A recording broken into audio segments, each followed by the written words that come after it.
Okay, let's talk about friendships in mid to late childhood.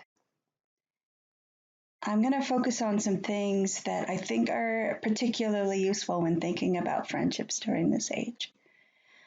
I like this model by Damon and Hart that really looks about the progression of how children think about and behave in their friendships over the course of this time span. So, um, in early childhood, we see that most of the friendships are based on the behavior, just basically doing things together, playing, sort of like a simultaneous hanging out sort of thing. But it changes at around age 8. And now there's a need for trust. It becomes important to children that they don't hurt each other. For example, if you say something mean to me, or if you steal my ball, or what have you, there's an expectation that apology is necessary if harm is done so that trust can be restored. Um, and then as it progresses along about 11 or so, the friendships become based on closeness. So this would be mutual self disclosure, acceptance of each other, and loyalty to each other. This is where you're talking about your inner lives and what you think and feel. And you may say something to a friend that you might not say to anyone else. Prior to long about 11, this type of self disclosure is less important. And it's more important that you trust each other and that you do things together well. Another thing to start to think about during this time frame is that status, like how children are perceived by their peers, whether they're liked, whether they're perceived as popular. These are things that become more and more important during this phase. It's sort of setting them up for what to expect in high school, perhaps. But this is a model of understanding status that is done by asking students to talk about other students in their class about whether they like the student or whether that student is their best friend or not. And so they have these different categories. A popular student is somebody who is often named a best friend and rarely disliked, while the neglected child is rarely named a best friend and rarely disliked. The rejected child is rarely named a best friend and often disliked. And the controversial child is often named a best friend and often disliked. And it's not like people are going to fall into one of these buckets, because there's also this larger bucket of average children where they're receiving basically an average number of positive and negative nominations from their peers. So this is an interesting way to think about the status of children. And one of the questions that people have is, well, what makes a child popular? There's the characteristics in the moment, and there are many studies about that. We read a little bit about it in the textbook, but it's also interesting from the perspective of what precedes in their life that may impact whether or not they're popular later on or well liked. This is a study that uses the longitudinal design. And as we know, longitudinal research is important to developmental research because it looks at the same people when they were 15 months old in this study, when they were 5 years old, and when they were 9 years old. So this is a really interesting study, and I'm going to walk you through it just a little bit. So they took a number of children and observed them when they were interacting with their parents. And based on that observation, they were sort of given a score of whether or not they received effective guidance from the parents, which included limit setting, support, and quality instruction. They also assessed whether there was negative interaction, hostility, or low respect for autonomy. And so these parenting qualities were observed when the children were 15 months. Then jump forward 5 years. These same children, they asked the teachers to rate the sort of ego quality of the child. And what that broke down into ego resilience, which is this idea that they're flexible to challenging and social situations. They can sort of go with the flow. And then they have this other variable, which they call ego under control. In other words, it would be easier for us to think of it as low self-regulation, right? So, and then finally at 9 years old, they went and they did this peer rating, and they asked not exactly the same questions as we saw in the last slide, but they asked, how well do you like the, each child in the class? And they asked, how popular do you perceive this child to be? So that's different. Like, how much do you like this child, and how much are they liked by everybody else, essentially? And so what they found was that, in fact, effective guidance was somewhat marginally related to a better ego and more flexibility. And negative interactions were negatively related, means the more negative interactions, the less resilient the child and the less regulated the child. And then they looked to see whether these two things were related to being liked at age 9. And what they found was that being less regulated was actually related to being perceived as more popular. And having a flexible ego, the ability to go with the flow, was related to being better liked and more popular. And so this gives you a sense of like how these factors that you have when you're 5 could actually be shaping how you then interact with other children, such that you're liked by other children or perceived as being liked by other children.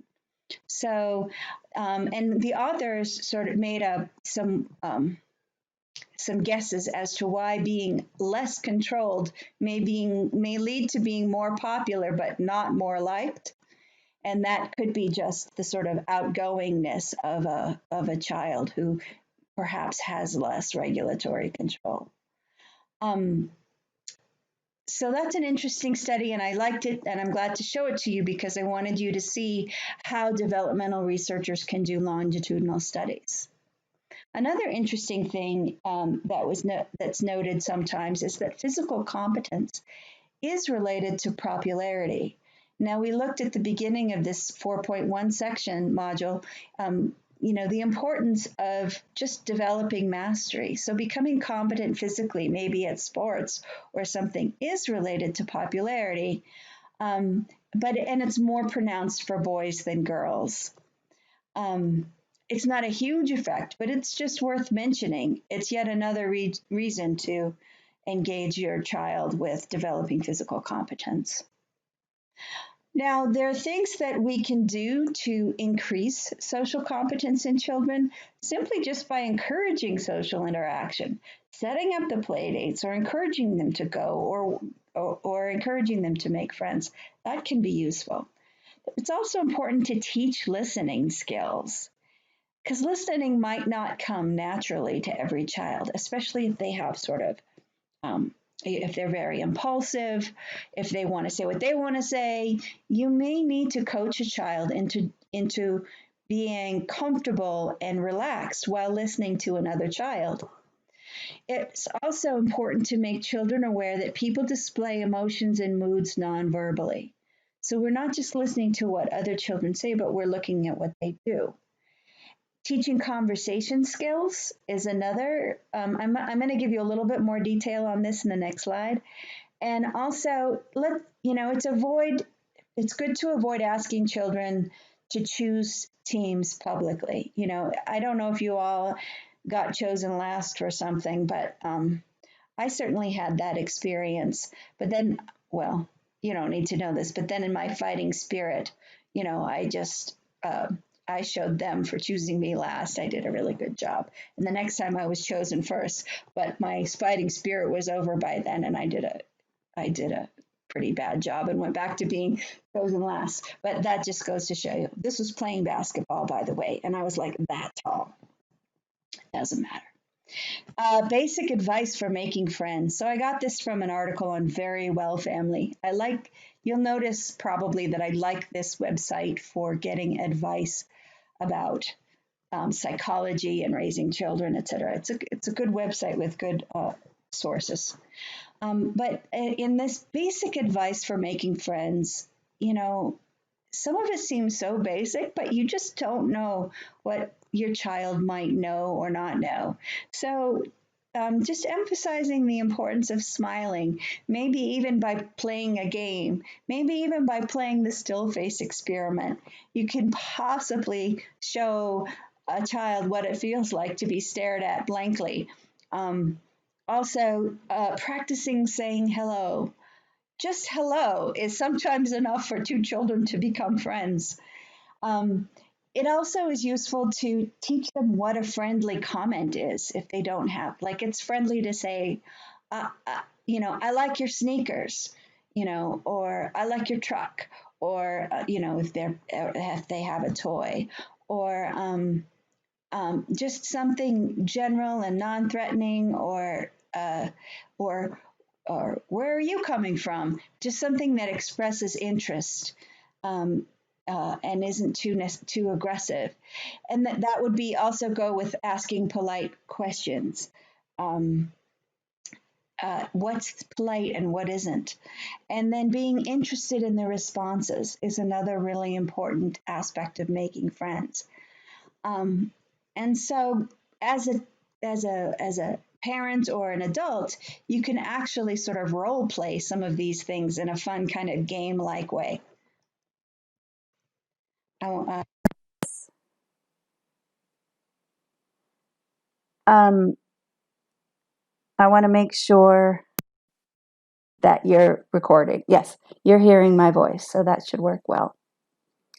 I want to just take a little sidebar and talk about nonviolent communication. It's a particular philosophy or approach to communicating that basically says that anytime you coerce somebody into doing something that they don't want to do using coercive methods, be they emotional coercion or force, anytime you do that, they count it as violent. A nonviolent world is a world where everybody agrees to do what's needed instead of is forced to do what's needed. And so this perspective is interesting. And I just wanted to share a little bit of it, of some of the basic philosophy with you. And this does connect to some of the things we've been talking about already in this, uh, you know, uh, in like the development of the self. But the appreciation, and the expression of appreciation instead of praise is something that is emphasized. So instead of saying, good boy, you're really so helpful, see, that would be praising their innate quality instead of their ability. We could say, when I see that you put your clothes in your dresser, I feel happy because I really value order and cooperation. Now, that's a big mouthful, and maybe not every parent has the room or time to say that. But what this demonstrates is that it observes a behavior. It's not inserting some quality of the person, but it's just observing the person's behavior, providing the true, authentic emotional response, and explaining the sort of value or the rationale associated with that feeling. So it's the parent, when they talk this way, is demonstrating a sense of, I see your behavior and I respond with feeling based on what I value. And that's a very respectful way to talk to other people. So when you model this type of behavior and your children are able to engage in that type of respect for other children, it may help them to become more liked.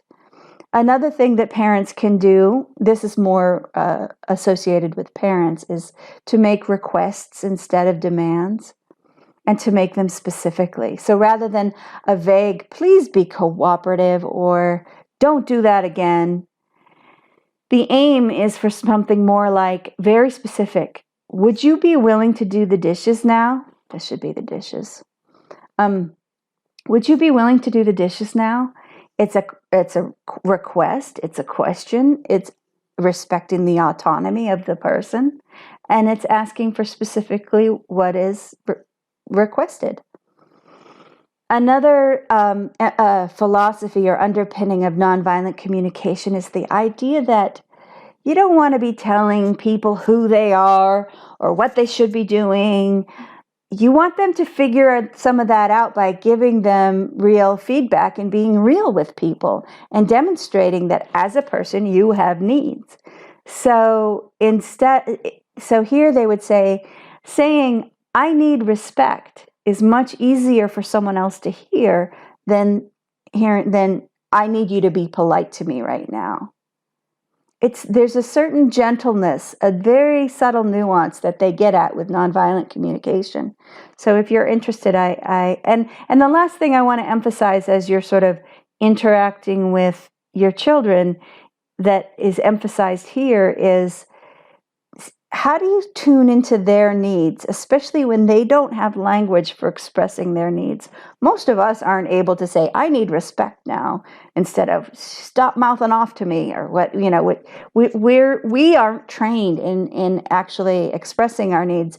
And certainly children aren't. They need to be helped. So one of the things that they encourage doing here is guessing their needs. So instead of, why aren't you listening to me? Try, are you feeling like you need to make your own choices now? Like this would be in a case where you're like not getting a lot of responses. You check into the need. Like maybe there's some need that in them that is causing them to not respond to you. Are you feeling the need to be by yourself right now? Okay, I'll leave, and all of this is, there's no fast rules here. They're just sort of guidelines that help you think about your child or any other person really as people with inner needs that they may or may not be good at expressing. But the better you are at sort of tuning into and guessing what they might be and giving them the opportunity to talk about what they actually need, that leads to less violent communication, more peace, more harmony, and everybody living great lives. That's the hope. I want to talk a little bit about bullying, which is fascinating and disturbing and upsetting. And the first thing I'm going to give you is some research that was done about what characteristics predict whether or not someone is a bully. So, and basically in this research, they looked at traditional bullying, cyberbullying, and combined bullying. And they looked at various qualities, including aggression, self-control, violence exposure, and social support. And what they found is that aggression, self-control, and violence, most specifically, you can tell that there's a strong relationship in when they report these psychological findings by the number of asterisks, which indicates a stronger relationship. So aggression and violence exposure, along with reduced self-control, it is more predictive of bullying. However, the pattern is a little bit different in cyberbullying, where aggression and self-control really don't have much to do with cyberbullying. It's more if you've been exposed to violence, or if you generally engage in it, are exposed to violence, and receiving less social support is also predictive of cyberbullying. But you can see the same pattern is in place for aggression, self-control, and violence exposure for the combined type of bullying. And one of the things that I wanted to also give you a little bit to think about is, what if you discover that your child is a bully? Because, yes, it's terrible. It's terrible that children get bullied. But it's also, children are children, and even the children who are doing the bullying are probably to some degree lost and confused as well. And so to have parents, maybe the school's got to come down on the bully and prevent the behavior to protect the victim. But the parents need to work with kids who are in the process of being bullied to help understand and correct the behavior so that that kid isn't lost either, the bully. So, I found this interesting article that I thought provides good advice for what to do if you think your child's a bully. And the part of it is to try to understand, why would a child even want to be a bully? What is it, the need that the child is meeting? And they give some thoughts. They may want to be trying to fit in. Maybe they're getting bullied themselves. Maybe you, even at home, maybe your parenting style involves some bullying. It's important to look at yourself as well. Maybe they're looking for some kind of attention, and any kind of attention will do. Maybe there's a defensiveness. There's a perception that others are hostile toward them. And maybe they just don't understand the harm that they're doing. So try to find out why your child is involved in this bullying, because that could help you to coach him on how to think differently and behave differently. And when you talk to your child, it's important to understand the need that the behavior is fulfilling, to help them take the perspective of others. Well, what is it like to be told that you're stinky or whatever? Offer other ideas or different solutions for meeting their need. So look at your home life.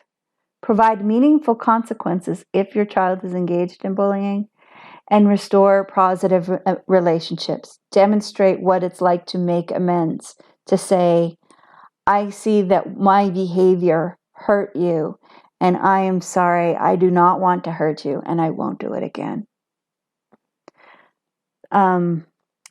Here's some stats about online cyberbullying, and they're pretty interesting. 37% of young people have been bullied online. 23% say they've done it. It's nearly 1 in 4 say they've said mean or cruel things to another person online. Girls are more likely than boys to engage in online bullying, and about half of LGBTQ students, that's like half, experience online harassment. Instagram is sort of a tricky place where a lot of online bullying happens. And as we know, cyberbullying puts children at risk of self-harm or suicidal behavior. 83% believe that social media should be doing more. 60% of young people have witnessed online bullying. Only 1 in 10 victims of online bullying will inform a parent or trusted adult. That's a disturbing figure. And 81% say they would intervene if they could do it anonymously. Interesting, huh? And lastly, I just want to say a little bit about on cross-race friendships. Ideally, you don't have to do anything. You don't, like, this intervention is suggested when there are populations of children that have been isolated from other races. And just because you expose children to other children of other races doesn't necessarily mean that it's going to promote friendship. So it's important to understand, like, the situation that the children are in and the individual attitudes. There may be anxiety between the groups. They may have picked up attitudes at home or from TV. There could be this expectation that there's this difference, and there may be strong or weak empathy. And so in taking this into account, these authors suggest that before sort of throwing children together, you actually give children an opportunity to think about and reflect on the type of contact that they're going to have with children of different races. So even like working through imagining what it's like, and talking about what that's going to be, and building up the ability to perceive similarity and look for the similarities, not just the differences, and promoting empathetic thinking and reconciliation of differences, or at least acceptance of differences.